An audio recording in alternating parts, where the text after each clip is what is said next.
애터미 사업에서 성공하시는 데는요, IQ가 문제가 되는 건 아닙니다.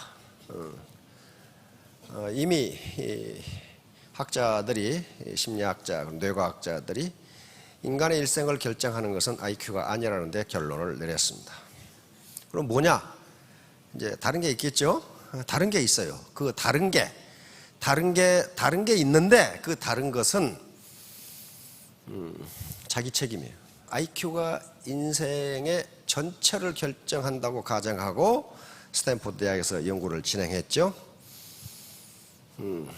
미국의 힘은 어디냐면은 연구를 한번 시작하면 그 연구 대상 학생이 늙어 죽을 때까지 합니다. 그래서 캘리포니아 25만 명 학생들의 초등학생들의 IQ 검사를 해서 그 중에 천재 2,500명을 골라냈어요. 그래서 가정을 했습니다. 이 학생들이 미국을 이끌고 세계를 이끌고 노벨상을 받고 영광스러운 삶을 살 것이다. 이게 가정이에요. 연구는 항상 가정이 있어요. 가설이 있단 말이에요. 하이포테시스라고 했고, 그 초등학생들이 늙어 죽을 때까지 70년간 연구를 했어. 그래서 각 개인에 대해서 어떻게 살고, 결혼을 어떻게 하고, 뭘 어떻게 하고, 몽땅 기록해놨죠. 결론, 인간의 일생은 IQ가 결정하지 않는다. 딱 결론. 그대로 이제 심리학자들, 뇌과학자들이 연구를 계속하죠. 그러면 인간의 일생을 결정하는 것은 무엇인가? 그건 IQ가 아닙니다. 최근에 또 웨스트 포인트에서 그 연구가 진행됐어요. 그 결과가 시중에 지금 베스트셀러로 나와 있습니다. 그리트라는 책이 나와 있는데, 그게 웨스트 포인트에서 도대체 어떤 인간이 미국을 이끌고 세계를 이끌고 위대한 장군이 되는가 하는 연구 보고서가 나왔어요. 그게 IQ가 아니다 하는 게 결론을 딱 내렸습니다. 그것은 그리트라고 하는 것이다. 그리트. 자, 그러려면은 여기 오셔가지고 듣는 모든 행위는 바로 제목처럼 자본 축적 과정입니다. 자본 축적이 되어 있지 않으면요, 아무리 좋은 객관적 시스템이 있어도 절대로 성공 못합니다. 그건 절대로예요. 우연히 성공할 수 있다? 네버. 그렇지가 않아요. 성공 못합니다. 예, 자본, 생산성, 소득. 지금 전부 다 고소득을 올리시기를 바라고 계시는데, 고소득은 생산성이 높아야 됩니다. 생산성이 100만 원밖에 안 되는데 120만 원 월급 못 줘요. 그러려면 반드시 자본이 있어야 돼. 1차 산업혁명은 제임스 와트가 증기기관을 만들면서 시작됐어요. 그 이전에는 전부 사람이 노동을 하고 그 노동으로 배를 짜고 노젓거나 또는 범선으로 배가 가고 그랬는데, 증기기관이 만들어지면서 기계의 힘으로 배를 짜고 배가 가고 이 기차가 가고 그렇게 된 거예요. 그 당시 제임스 와트가 만든 기차가 영국 사람들은 안 믿었어요. 저게 쇳덩어리가 무슨 어떻게 가나 그랬는데 깜짝 놀랐어요. 왜냐하면 그 거대한 쇳덩이가 1시간에 4km를 간 거예요. 지금 1시간 걸어가도 되죠. 그런데 그 거대한 쇳덩이가 1시간에 4km를 간 거예요. 깜짝 놀란 거예요. 거기서 제1차 산업혁명이 진행됩니다. 그런데 1차 산업혁명은요, 영국에서 진행됐는데 진행되는지를 몰랐어요. 그것이 산업혁명이라는지 인더스트리얼 레볼루션인지를 몰랐어. 그런데 100년 후에 아놀드 토인비라는 경제학자가 나타납니다. 역사학자 토인비 말고 그 역사학자 토인비의 삼촌이 또 아놀드 토인비예요. 경제학자인데 옥스퍼드 대학의 경제학 교수였어요. 경제사를 강의하면서 노트에다가 산업혁명 이렇게 딱 적어요. 인더스트리얼 레볼루션. 그리고 옥스퍼드 대학에서 강의를 해서 강의 노트가 있었는데, 이 양반도 또 몸이 약해가지고 32살에 죽어버려서 그 제자들이 펴낸 책이 산업혁명이라는 책이에요. 그때부터 인류 경제사에 산업혁명이란 말이 등장합니다. 그러면 인간이 하던 노동을 기계가 하니까 직장이 어떻게 되겠어요? 없어져. 그래서 영국에서 러다이트 운동이 일어납니다. 러다이트 운동이라는 게 기계 파괴 운동이에요. 밤에 노동자들이 공장에 가서 기계를 다 부셔버려요. 왜? 저놈 때문에 내 일자를 뺏겼다. 그런데 인간의 거대한 문명의 흐름은 그 누구도 막을 수가 없어요. 계속적으로 기계화가 진행되고 근데 산업혁명이 처음 일어났을 때는 에너지가 석탄이었어요. 그 이전 장착되다가 석탄을 쓰기 시작했어요. 그러다가 뭐가 나요? 오일이 나온답니다. 기름이, 석탄의 파워와 기름의 파워는 그 파워가 달라요. 그러면서 뭐가 발명되냐? 전기라는 게 만들어졌어요. 전기. 전기의 파워는요, 이게 전기와는 비교가 안 돼. 다시 제2차 산업혁명이 벌어집니다. 전기라는 게 등장하면 많은 일자리를 잃어.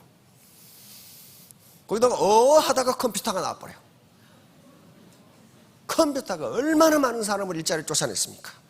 쫓아냈죠. 옛날에 은행에 가면요, 카운터에 아가씨들이 일렬 횡도로 쫙 앉아있어. 지금 없어. 어디 가버리고. 컴퓨터가 다 해. 격리상은 거의 필요 없게 돼버려. 점점 오토메이션, 팩토리 오토메이션, 오피스 오토메이션이 진행되면서 일자리가 다 없어져요.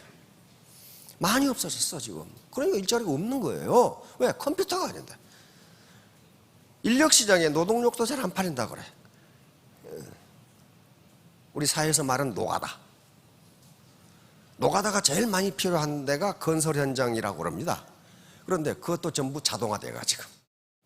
자동화돼가요. 그러니까 인력시장에 노동력도 떨어져. 그런데 문제는 이제 4차 산업혁명이에요. 지금 대선 주자들이 전부 내가 4차 산업 어쩌고 4차 산업은 이제 이건 경이적인 혁명이 또 일어날 겁니다. 근데 4차 산업혁명은요, 3차 산업혁명까지는 경고되지가 않았어요. 근데 4차 산업혁명은 이미 1980년대, 82년, 존 나이스빗이라는 사람이 메가 트렌드, 문명의 대흐름, 대추세라는 책을 쓰면서 이런 시대가 올 거다 했는데 지금 오고 있는 거예요. 근데 문제는 뭐냐 하면은요, 그 미국의 이 미래학자입니다. 가장 위대한 미래학자라고 그러는데 그 미래학자가 1980년대 메가 트렌드를 쓰면서 그게 전 세계적인 베스트셀러가 됐어요. 지금 우리 서점에 가도 그게 지금도 나와서 팔리고 있어. 그럼 뭐 어떻다는 거예요? 이미 사볼 놈은 다 사봤다 그 말이에요. 무슨 말이냐면요, 우리 학자들이 가장 지금 심각하게 생각하는 게 소득 격차죠. 소득 격차는 정보 격차가 없이는 해소되지 않습니다. 정보 격차가 없이는 해소되지 않아요. 정보 격차에서 모든 소득 격차가 나온단 말이에요. 지식도 정보거든요. 지식 격차에서 오는 거예요. 그래서 어떻게 정보 격차를 줄이는 문제 가지고 학자들이 골머리를 앓고 있어. 왜? 지가 알려고를 안 해. 그러면 존 나이스빗의 메가 트렌드가 나왔을 적에 이미 어퍼클래스, 다시 말하면 지식인들은 그거 다 사봤어. 앞으로 세계가 어떻게 될 것이다. 거기에 대비했다는 거예요. 거기에. 그런데 보통 사람은 거기에 안 했어. 그러니까 어느 날 갑자기 없어져, 직장이. 지금 우리나라에서 지금 저 은행에서 제일 지금 골치 아픈 게 뭐냐 하면은 치킨집 대출, 그다음에 커피집 대출. 인터넷에서 찾아보니까 10중 9망 그려놨어요. 커피집하고 치킨집 10중에 9개는 망한다.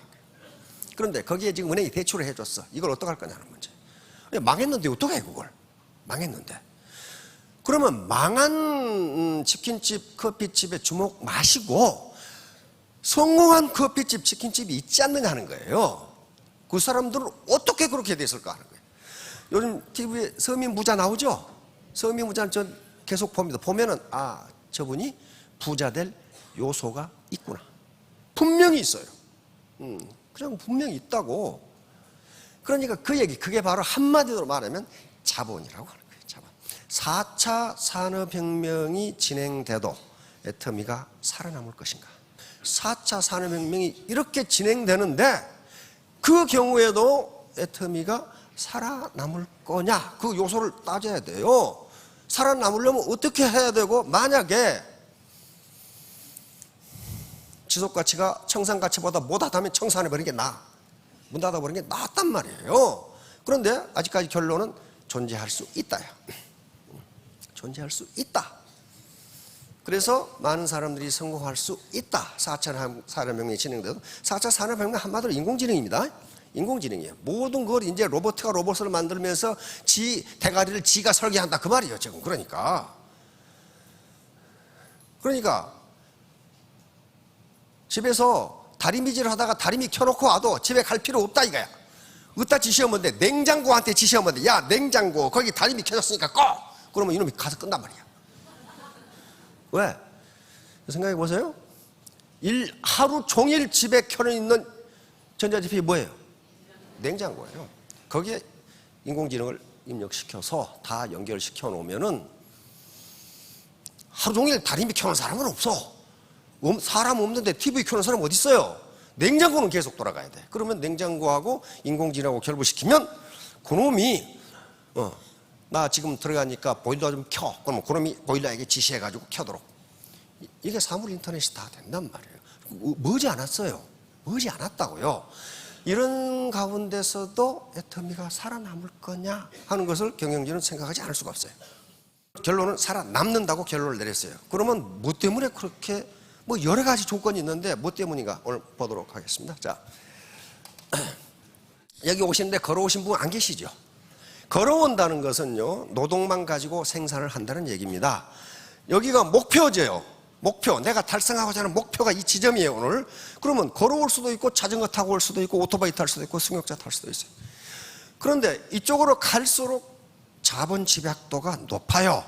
노동과 자본 집약도가 높은 것이 결합하면 생산성이 커져요. 다시 말하면 목표 달성이 빨라진다 그런 말이에요. 자본이 없는 사람이, 다시 말하면 승용차도 없고 오토바이도 없고 자전거도 없는 사람이 내가 달려서 빨리 가겠어요?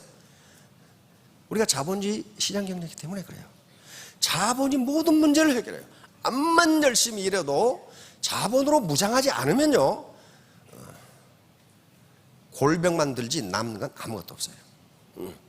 그걸 인정하셔야 돼. 인정하셔야 된다고. 요게 자본이에요. 요게 자본이에요. 자본은 원래 경제학에서의 기본적으로 자본의 정의는 인간이 만들어낸 생산수단, 이렇게 정의합니다. 인간이 만들어낸 생산수단이에요.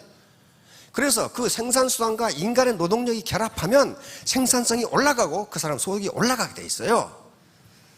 제가 늘 예를 들은 것처럼 이 건물 자체가 자본이에요. 왜? 생산성이 올라가. 여러분들이, 사장님들이 앉아 계시는 의자 자체를 자본이라고 부른다고 말이에요. 자본이 없으면 어떻게 하겠어요? 땅바닥에 앉아 계셔야 돼. 그러면 생산성이 떨어져요. 강의의 이해도가 떨어진다고요. 건물이 없으면 어떡하냐고. 전등이 없으면 어떡하겠어요. 마이크가 없으면 어떡하겠어요. 이런 것들을 경제학에서는 자본이라고 부릅니다. 돈은 뭐예요? 국가 전체적인 입장에서는 돈은 자본이 아닙니다. 왜? 내가 5만 원짜리 들고 이렇게 이야기하면 들려요? 안 들리잖아요. 안 들려요. 그런데 정부가, 중앙은행이 화폐를 잘 조정하면 그 5만 원짜리가 자본화합니다. 자본화해요. 그걸로 승용차도 살 수 있고 오토바이도 살 수 있어요. 그러나 무정부 상태에서는 돈은 훌쩍하게 불가해요. 아무 생산성이 없어요.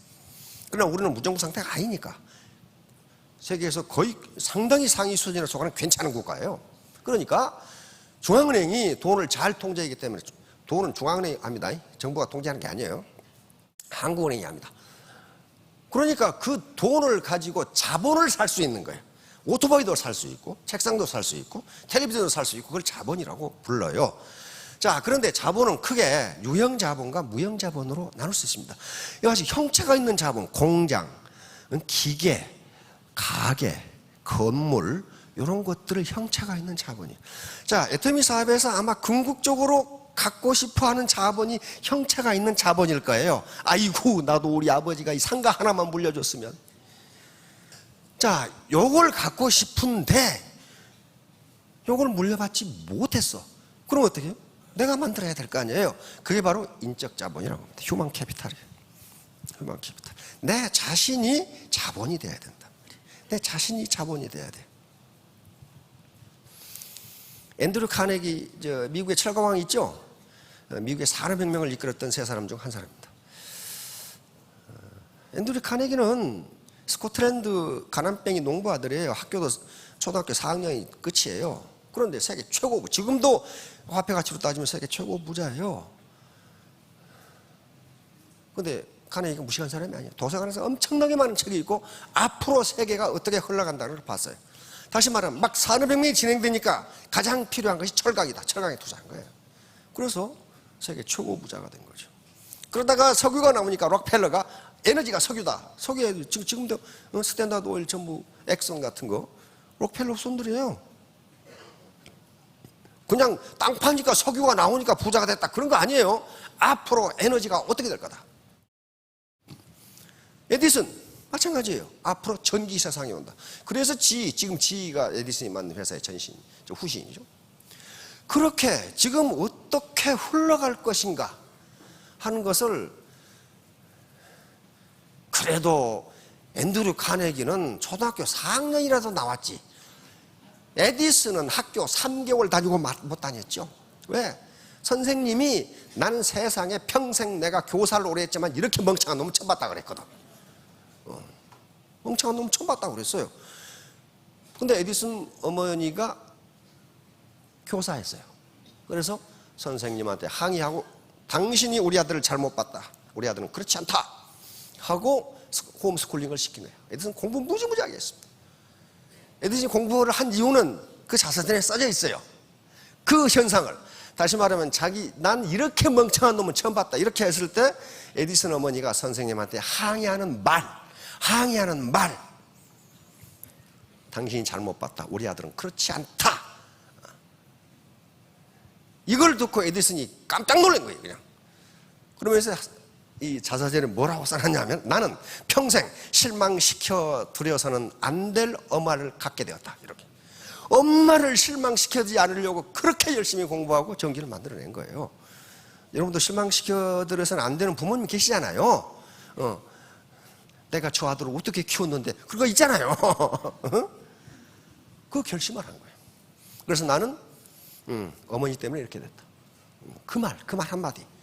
자, 그러면 이제 휴먼 캐피탈이에요. 그러면 우리가 지금 갖는 자본이 무형자본이란 말이에요. 무형자본. 그런데 무형자본도 특허권이나 저작권이나 이것은 우리 가질 수가 없어요. 갖기가 힘들어요. 특허권, 세계적인 기술을 개발해서 특허권을 하겠다, 안 돼요. 저작권, 초배설을 써서 저작권을 갖겠다, 안 되는 거예요. 그러면 우리가 가질 수 있는 자본이 뭐냐 하는 거예요. 그렇죠? 예. 요거 이제 우리가 가질 수 있는 자본이 바로 이 자본이에요. 이게 네트워크입니다. 네트워크예요. 근데 이 네트워크를 뭐라고 부르냐면 사회자본이라고 부릅니다. 사회자본, 소셜 캐피탈. 학자들이 부른 학술 용어입니다. 소셜 캐피탈이에요. 매력은요, 자본 중에서 가장 중요한 자본으로, 우리 베스트셀러가 지금 돼 있죠? 매력 자본. 영국의 경제학 여교수가 쓴 겁니다. 자기가 매력이 있는지 없는지 거울을 한번 보세요. 그런데 문제는 뭐냐면은 그 여교수가 쓴 것도 보면은 자기가 매력이 있다고 생각하면 매력이 있게 되는 거예요.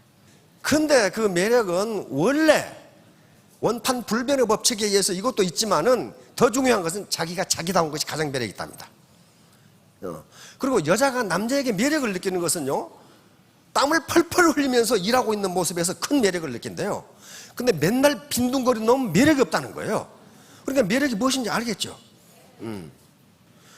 얼굴에서 매력이 오는 게 아니에요. 응? 그럼 뭐가 있어요? 그 사람의 스펙이 있단 말이에요. 스펙만 가지고도 되는 게 아니에요. 그 사람 매너가 있어요. 매너. 굉장히 겸손하고 그 매너가 있죠. 그런 것들이 합해가지고 매력이라는 변수로 나타나요. 그러면 거기서 모델로 들어간단 말이에요. 아무리 스펙이 좋아도 매력이 없으면요, 아무도 모델을 안 써줘. 그 예를 많이 볼 거예요. 아무도 안 써줘. 그러니까 매력은 자기가 만들어내는 것이지 부모가 만들어주는 게 아니란 말이에요. 자, 이 사회자본을 키워야 돼. 왜냐하면 이게 자본인 것이, 이 자본의 사이즈와 질, 퀄리티에 따라서 자기 소득이 결정돼. 어떤 사람은 베팅해가지고 두 사람 놓고 자기가 다이아몬드 되고 둘 셀즈 마스터 만드는데 거기서 매출이 뭐가 일어나겠어요? 안 일어나요. 그러니까 이 고기 잡는 그물이라고 생각하시면 돼. 그물의 크기와 그물의 질, 퀄리티, 이게 튼튼한 정도에 따라서 고기가 잡히는 거지, 아무리 그물이 튼튼해도 그물이 손바닥만 하면 고기 못 잡아요. 아무리 커도 그게 찢어져 버리면 고기 못 잡아요. 그러니까 결국은 이 퀄리티, 이 사이즈와 퀄리티를 어떻게 키울 것이냐 하는 게 핵심이에요. 그렇죠? 우리 애터미 사업자가 가진 자원이 이것밖에 없어요. 이것밖에 없어.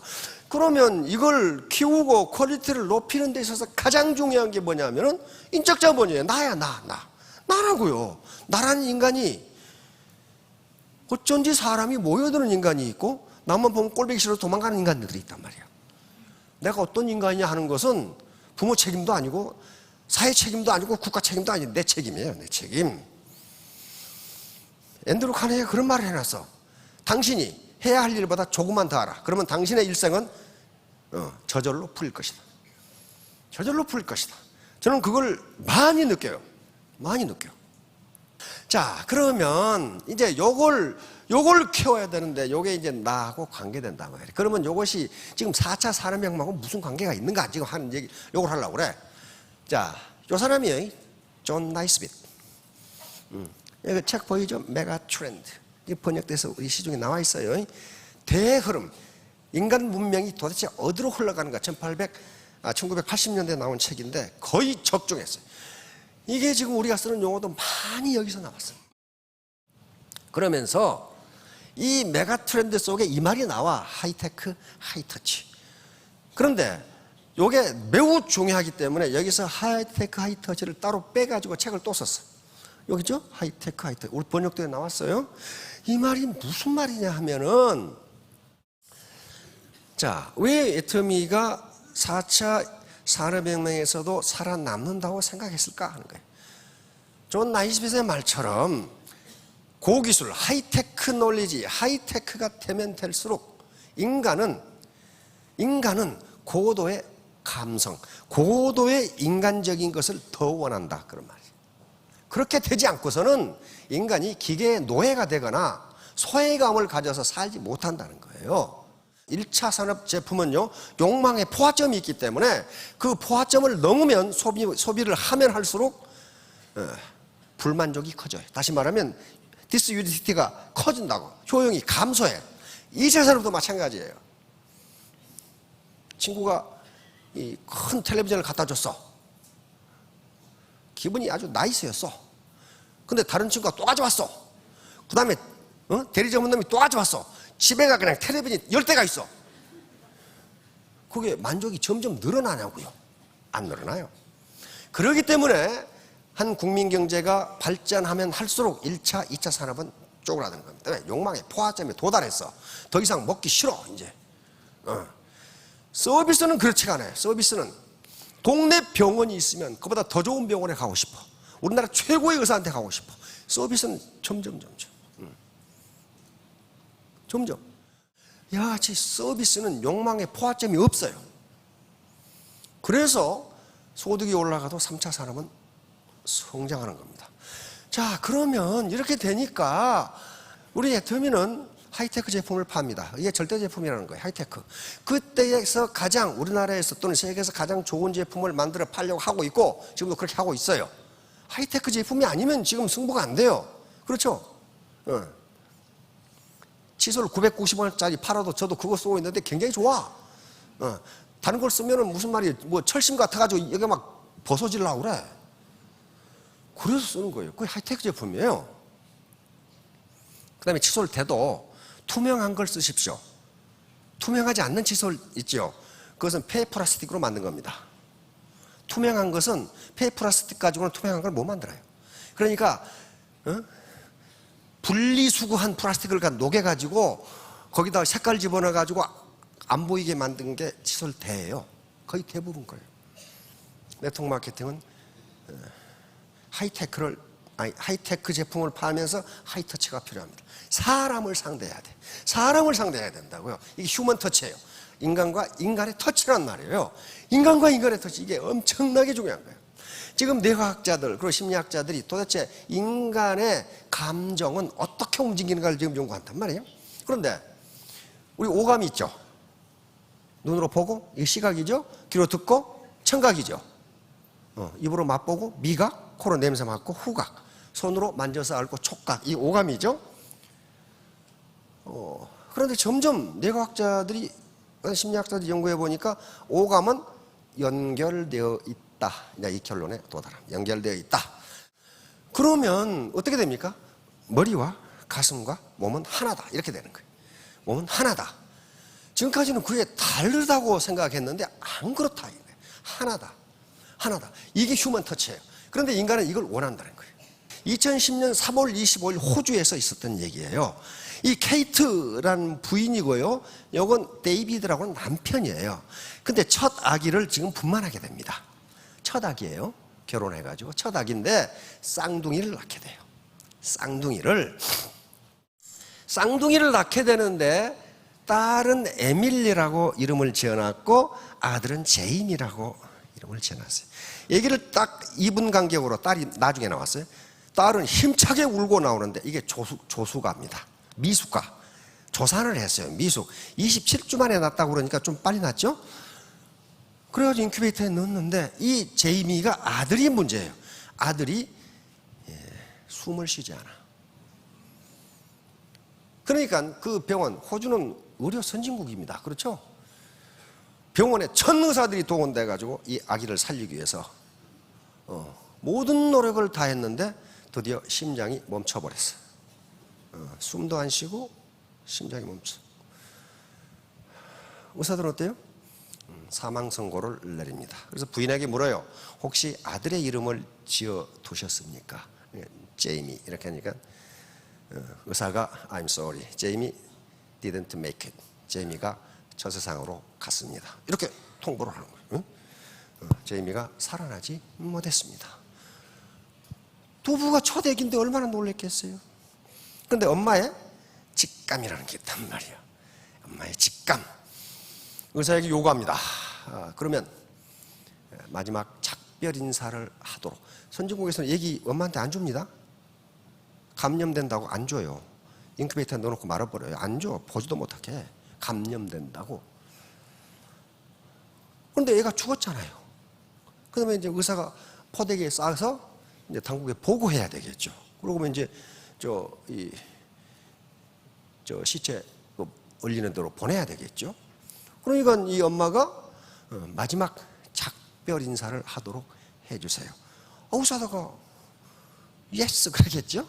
완전히 식어버린 아들 제이미를 엄마의 직감이죠. 우통을 벗고 젖가슴에 눕힙니다. 눕히고 이 아빠한테도 셔츠를 벗고 같이 품자고 요구를 합니다. 이렇게 같이 품고 엄마가 계속 이야기를 합니다. 아가, 네 이름은 제임이란다. 이름을 제임이라고 한 것은 이러이런 이유 때문이란다.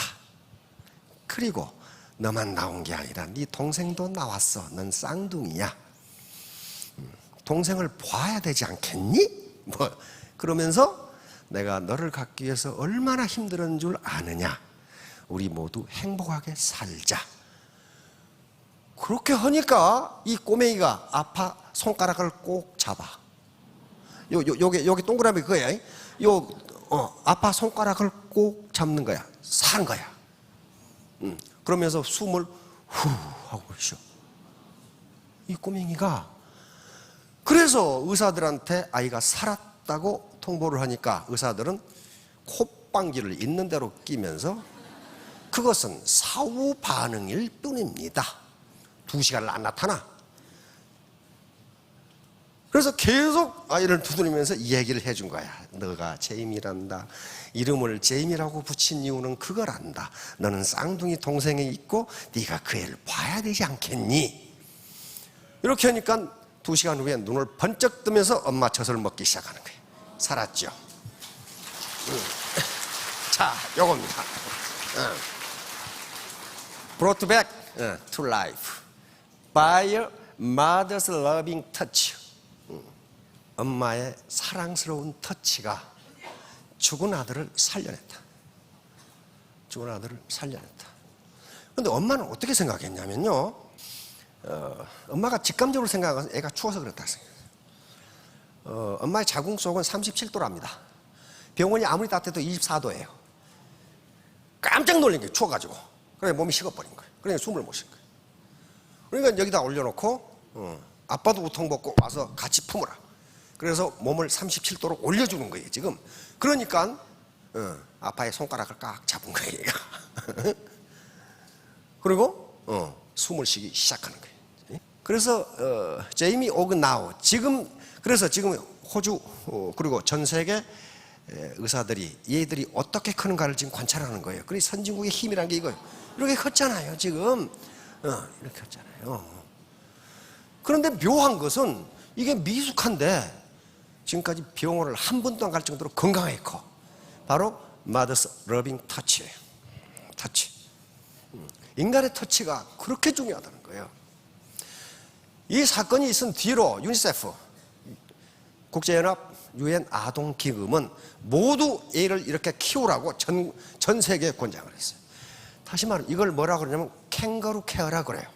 캥거루 앞에 이렇게 하죠. 캥거루는 미숙아를 낳는답니다. 낳았을 때 캥거루 새끼는 1cm밖에 안 된대요.